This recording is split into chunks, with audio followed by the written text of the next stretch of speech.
आज का हमारा वीडियो होने वाला है food related.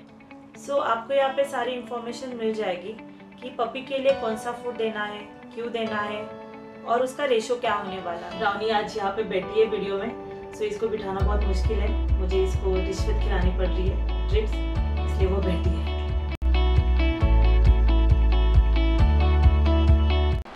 What do you feed Brownie and why? हमारा फर्स्ट क्वेश्चन है what I feed brownie and why. मैं ब्राउनी को होम फूड नहीं खिलाती हूँ क्योंकि होम फूड बैलेंस नहीं होता। होम फूड में कितना न्यूट्रिशन है, कितना प्रोटीन है, कितना ओमेगा 6 है, जो पपी के ग्रोथ के लिए इम्पॉर्टेंट होता है, वो हमें पता नहीं होता। आई सजेस्ट कि आप अपने पपी को पैकेट फूड खिलाइए क्योंकि पैकेट फूड में ये सारी चीज़ें होती है जो आपके पपी के ग्रोथ के लिए इम्पॉर्टेंट होती है। ब्राउनी के लिए मैं पपी फूड खिलाती हूँ। पपी फूड कौन से भी ब्रांड का आप चूज़ कर सकते हो। पपी फूड खिलाने के पीछे एक बहुत बड़ा रीज़न है, जस्ट बिकॉज जो पपी के ग्रोथ के लिए इम्पॉर्टेंट चीज़ें होती है वो एक पपी फूड में आ जाती है, वो आपको होम फूड से नहीं मिलेगी। पपी फूड और डॉग फूड ये दो तरीके के फूड मार्केट में अवेलेबल है। पपी फूड में पपी के एज के लिए जो न्यूट्रिशंस आप हमें ज़रूरी है इसके ग्रोथ के लिए, इसके बढ़िया ग्रोथ के लिए, वो सभी उसमें मिल जाते हैं। और डॉग एज में जब पपी चला जाता है तब उसको जो न्यूट्रिशन जो चीज़ें ज़रूरत होती है उसके ग्रोथ के लिए वो उसमें होती है। आप कभी भी ध्यान में रखिए कि अपने पपी को पपी फूड खिलाना। Which food do you feed to your Brownie? मैं ब्राउनी को रॉयल कैनल का फीड कराती हूँ। कंपलसरी नहीं है आप भी वही ब्रांड चूज़ करें, आप मार्केट में बहुत सारे ब्रांड है, वो आप सिलेक्ट कर सकते हो। और एक इम्पॉर्टेंट नोट है आपके लिए, मैंने अपने वेट से कंफर्म किया है कि जो पपी फूड होता है और जो डॉग फूड होता है वो अपने डॉग एंड अपने पपी के लिए सफिशेंट होता है। डॉग अपनी पूरी लाइफ उस फूड के ऊपर सर्वाइव कर सकता है। आपको ज़रूरी नहीं है कि आपको बाद में होम फूड पे स्विच करना है। गाइज़, अब तक की इन्फॉर्मेशन अगर आपको अच्छी लगी होगी तो प्लीज़ हमारे चैनल को सब्सक्राइब कीजिए, लाइक कीजिए और शेयर कीजिए और ये वीडियो कंटिन्यू देखते रहिए। Thank you. What should you check when you buy a puppy food? Market में बहुत सारे पपी फूड के ब्रांड्स अवेलेबल है। एज पर योर चॉइस आप कोई भी ब्रांड सिलेक्ट कर सकते हो, लेकिन आपको कुछ चीज़ों के ऊपर गौर करना है, जैसे कि प्रोटीन मिनिमम 27% होना चाहिए, DHA 0.5% होना चाहिए, जो मेनली इंडिया में पपी फूड में नहीं मिलता। मैं अपने ब्राउनी को अलग से देती हूँ। ओमेगा 3 एंड ओमेगा 6 पपी के लिए ब्रेन, आइज एंड हार्ट के लिए इम्पॉर्टेंट होता है। ये वही चीज़ें हैं जो फिश ऑयल में आपको मिलती है। ओमेगा 3 एंड ओमेगा 6 पपी के ब्रेन के लिए एंड हार्ट एंड आइज के लिए इम्पॉर्टेंट होता है। ये वही चीज़ें हैं जो आपको एक फिश ऑयल में मिलती है। ओमेगा 6 3% होना चाहिए एंड ओमेगा 3 0.5% होना चाहिए। ये सारी चीज़ें आपको एक पपी फूड में मिलनी चाहिए। जब भी आप सिलेक्ट करें तो प्लीज़ इन चीज़ों के ऊपर गौर कीजिएगा। How many times do you feed your Brownie and why? I feed my brownie 4 times in a day.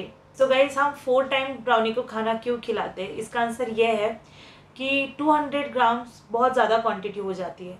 आप अपने पपी को इतना खाना एक टाइम नहीं खिला सकते। क्वांटिटी ज़्यादा भी नहीं होनी चाहिए और कम भी नहीं होनी चाहिए। ज़्यादा होने से ये नुकसान हो जाएगा कि आपके पपी को लूज मोशन हो जाएंगे, वॉमिट हो जाएंगे। तो एज़ पर यूअर वेट जो आपको सजेस्ट करें कि आपको दिन में 200 ग्राम देना है, तो आप उसे 4 या 5 से डिवाइड कीजिए और जो प्रोपोर्शन आएगा वो आप उसे सर्व कीजिए। Important note about food. Guys, यहाँ पे मैं आपके साथ एक इम्पॉर्टेंट नोट शेयर करना चाहती हूँ। As per the dog size and type आपके पपी के फूड के बैक साइड के ऊपर इंफॉर्मेशन अवेलेबल होती है। आप उसके हेल्प से अपने डॉग का खाना डिसाइड कर सकते हो या आपके वेट को कंसर्न कर सकते हो कि आपकी डॉग की पर डे की लिमिट कितनी होनी चाहिए। गाइस, मैं अपने ब्राउनी को दिन में 4 बार खाना खिलाती हूँ। मैं वो किस तरीके से खिलाती हूँ वो अभी आपको एक्सप्लेन करती हूँ। तो चलिए देखते हैं मैं किस तरीके से अपने ब्राउनी को खाना खिलाती हूँ। जिसके बारे में ये वीडियो बन रहा है वो तो फ़िलहाल अभी सो रही है, तो हम इसे सोने देते हैं और चलते किचन की तरफ। पपी फूड बनाने के लिए हमें लेना है फर्स्ट पपी बाउल। उसके बाद हमें लेना है वेट करने के लिए मशीन, और इसके बाद मोस्ट इम्पॉर्टेंट पपी फूड, जो हमेशा आपको पैकेट में निकालने के बाद एयर कंटेनर डब्बे में रख देना है। इसके बाद हमें ज़रूरत है एक इलेक्ट्रिक केटली की, जो हमारा पानी बॉईल करे। अगर आपके पास ये नहीं है तो कोई टेंशन की बात नहीं है, आप गैस स्टोव के ऊपर पानी गर्म कर सकते हो। फिर हमें लेना है वेट मशीन, उसे हमें ऑन करना है। उसके बाद हमें पपी बाउल उसके ऊपर रख देना है। अपने पपी बाउल का जो वेट है वो मशीन काउंट कर देती है, इसलिए हमें 0 पे करना है। उसके बाद हमें उसमें फूड डालना है। मेरे ब्राउनी का वेट है पर सर्विंग का 50 ग्राम, 51-50 हो चल जाता है। इसके बाद हमें उसमें हॉट वाटर डालना है। पानी हमें इतना डालना है कि जो पूरा फूड है वो थोड़ा फ्लोट हो जाए, एक्स्ट्रा पानी भी हमें नहीं डालना है। इस बाउल के ऊपर हमें एक प्लेट रख देनी है और हमें 15 मिनट्स तक वेट करना है। 15 मिनट्स के बाद हमें प्लेट हटानी है और चेक करना है कि हमने जो फूड सोक किया है वो बराबर सोक हुआ है कि नहीं। इसको चेक करने के लिए हमें उसका एक दाना उठाना है और उसको स्मैश कर देना है। अगर वो प्रॉपरली स्मैश हो जाता है तो आप समझ जाओगे कि आपका फूड रेडी है। अभी मैं एक दाना स्मैश कर रही हूँ।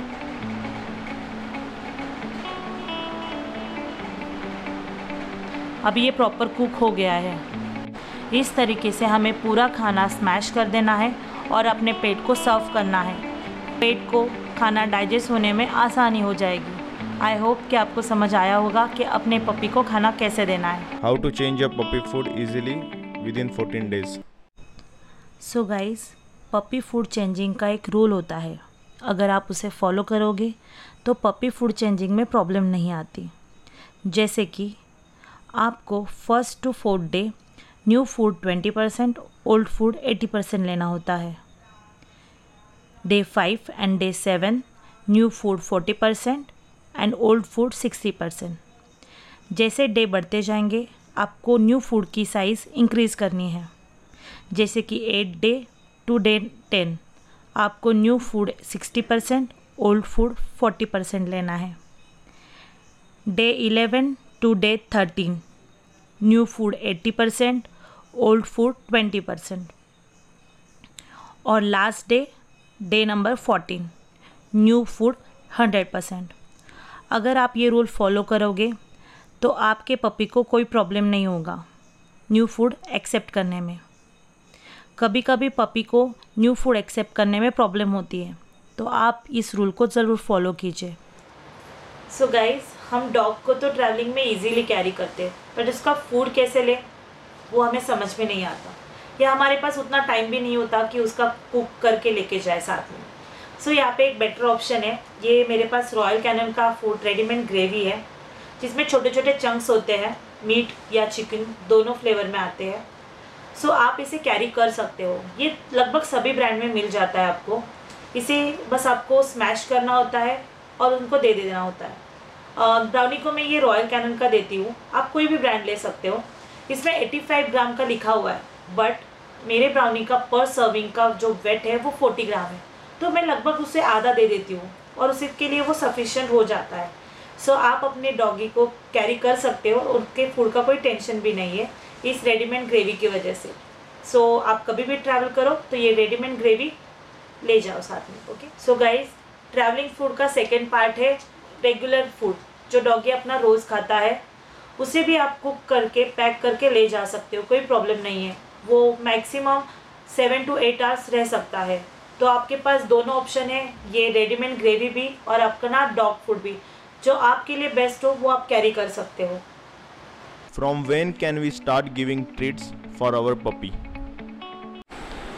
आफ्टर 2.5 months के बाद आप अपने पपी को ट्रीट दे सकते हो, बट मेक श्योर कि जब भी आप अपने पपी को ट्रीट्स दो उससे पहले आप आपके वेट से कंसर्न कीजिए कि आपके पपी के लिए कौन सा ट्रीट अच्छा है, क्योंकि कुछ ट्रीट के वजह से डॉग को diarrhoea, gastro and loose motion जैसे प्रॉब्लम आ जाती है। सो प्लीज़ कभी भी ट्रीट्स खुद से ट्राई ना करें, अपने डॉक्टर को विज़िट कीजिए।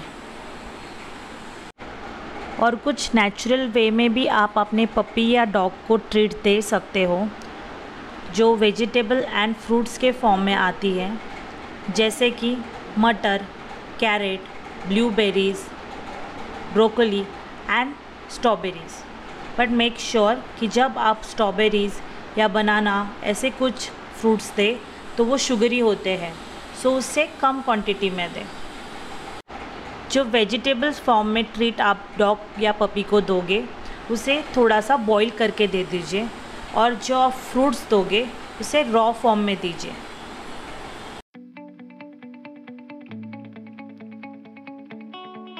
तो आज का ये वीडियो यहीं पे ख़त्म होता है। आई होप कि आज की इन्फॉर्मेशन आपको अच्छी लगी हो और आपके लिए फ़ायदेमंद हो। अगर ये वीडियो आपको अच्छा लगा हो तो प्लीज़ इस वीडियो को सब्सक्राइब कीजिए, लाइक कीजिए और आपके फ्रेंड और फैमिली में शेयर कीजिए। अब हम मिलते हैं नेक्स्ट वीडियो में, तब तक अपना ख्याल रखिए। Thank you.